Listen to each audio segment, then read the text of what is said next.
काफी लंबे दिनों बाद आप सिवान पहुंचे चुनाव के बाद, क्या कहेंगे सर?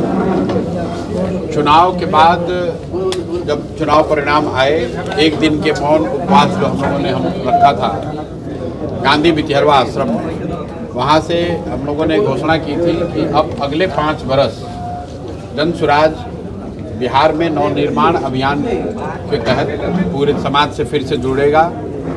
उसी के तहत मैं आज यहाँ सिवान आया हूँ। बिहार नवनिर्माण अभियान शुरू हो उससे पहले ज़रूरी है कि जन सुराज के संगठन को फिर से पुनर्गठित किया जाए, जन सुराज के साथियों से राय विचार किया जाए कि नवनिर्माण अभियान को किस तरीके से चलाया जाना है, उसमें किन बिंदुओं को शामिल करना है। और उसी के लिए मैं हर ज़िले में एक दिन जा रहा हूँ। आज ये 8वां ज़िला है और साथियों से आज बात हो रही है कि बिहार में जन सुराज को आगे क्या करना चाहिए, किन मुद्दों को उठाना चाहिए, संगठन कैसे फिर से पुनर्गठित करना चाहिए, और वही चर्चा आज कर रहे हैं। तो बहुत सारे लोग पार्टी छोड़ के चले गए। कौन भाई, राजनीतिक दल है तो लोगों का आना और जाना लगा रहेगा, लेकिन मुझे नहीं लगता है कि जन सुराज के विचार से जो लोग जुड़े हुए थे, पद यात्रा के समय से जो लोग जुड़े हैं या उसके बाद में जन सुराज के बाद विचार सुनकर जो लोग जुड़े, जो बिहार में व्यवस्था परिवर्तन चाहते हैं, जो बिहार में पलायन रोकना चाहता है, जो बिहार में फैक्ट्री चाहता है, और अगर वो जन सुराज से जुड़ा है तो उसमें से कोई आदमी जन सुराज छोड़कर नहीं गया है। इक्का दुक्का लोग तो आते जाते रहते हैं। जिस तरह से चुनाव के पहले एक्टिव हुआ करती थी, उसके लोग एक्टिव हुआ करते थे, जमीन पे अभी नहीं है।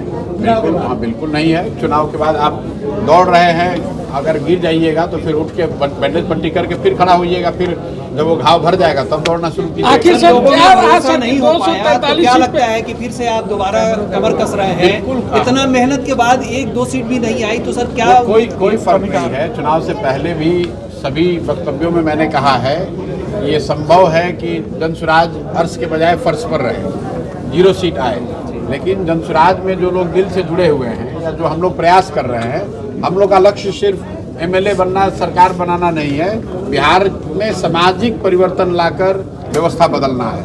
उसमें समय लग सकता है। जो परिणाम आए हैं उससे ये दिख रहा है कि हम लोगों को उस तरीके से अपनी बात को नहीं समझा पाए, या उनको बताया, उनको जानकारी हुई, लेकिन पूरी तरीके से उन्होंने उस बात को, उस सोच को आत्मसात नहीं किया है। तो अब 5 साल और मेहनत करेंगे। मंगल पांडे के ऊपर आपने बहुत निशाना साधा था। मंगल पांडे यहाँ चुनाव जीत गए सिवान सदर से। जीत गए तो भ्रष्टाचार, जैसे जो पहले भ्रष्टाचार चल रहा था, भ्रष्टाचार भी वैसे ही चल रहा है। मेरे भाई, मंगल पांडे से हमारी कोई व्यक्तिगत लड़ाई थोड़ी ना है। हमने ये कहा कि अगर आप भ्रष्ट लोगों को चुनिएगा तो भ्रष्टाचार ही पाइएगा। तो अगर सरकार अभी जो चुनकर आई है तो क्या पंचायतों में, ब्लॉक में, अस्पताल में, विद्यालय में सब सुधर गया? भ्रष्टाचार खत्म हो गया? भ्रष्टाचार खत्म हुआ, सुधरा ना? अशोक चौधरी प्रोफेसर बन गए। वो अलग बात है, फिर वही व्यक्तिगत बात है। जनता मालिक है, उनको हम लोगों ने जाके बताया कि भाई जो लोग भ्रष्ट हैं उनको मत चुनो, लेकिन अगर आपने भ्रष्ट लोगों को चुना है तो भ्रष्टाचार फिर से जारी है। सर, बिहार विधानसभा चुनाव का परिणाम का आपने समीक्षा किया होगा, कहाँ कमियां रह गई और क्या कुछ आप फिर से मतलब आगे करने जा रहे हैं? कमी ये रह गई कि जिन लोगों ने जन सुराज के बारे में, जन सुराज के विचार के बारे में जाना, समझा, वो 3 वर्ष में बहुत बड़ी संख्या में लोग जुड़े, प्रभावित भी हुए। वो जन सुराज से जुड़कर उसके साथ वोट भी करना चाहते थे, लेकिन उतने बड़े जन समर्थन को राजनीतिक साँचे में लाकर वोट में परिवर्तित करने के लिए जो जिस तरह के संगठन, जिस तरह के व्यवस्था की जरूरत थी, वो जन सुराज नहीं कर पाया।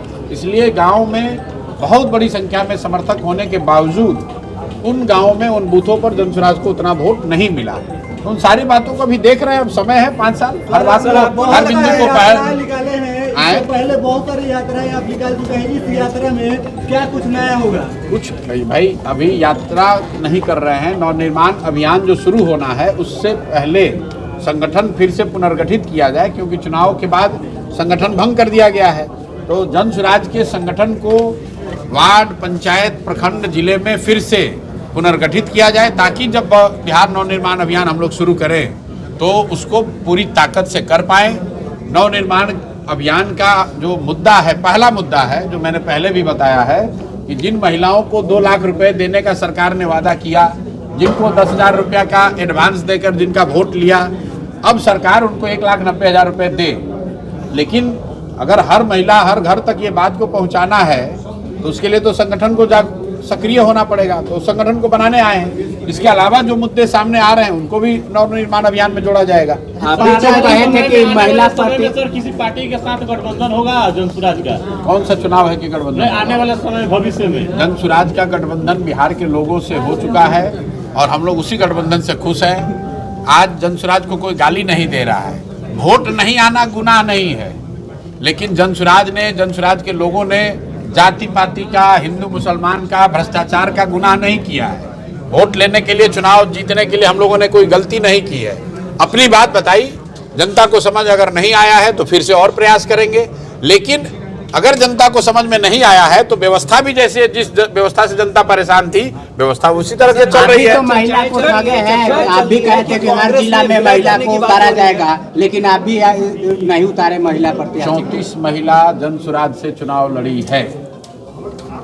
जनसुराज से बिहार में 34 महिलाओं ने चुनाव लड़ा है। सिवान में कैंडिडेट चुनने में कहीं से चूक हुई है लोग क्या? कह रहे हैं कि कांग्रेस में भाई विलय करने के लिए इस बार आप ऐसा है कि जब आप परीक्षा में फेल हो जाते हैं तो 100 बात आपको बताया जा सकता है कि भैया ये चैप्टर नहीं पढ़े, ये ट्यूशन नहीं लिया, आपने मेहनत नहीं की, वो सब चर्चा चलती रहेगी। महत्वपूर्ण बात ये है कि हम लोग अपने विचार पर, जो जनसुराज के जो मूल्य हैं उससे कोई समझौता नहीं है, ना आज है ना आगे होगा। और फिर से बिहार के लोगों के साथ लगकर उनको जगाने समझाने का प्रयास किया जाएगा। अंतिम सवाल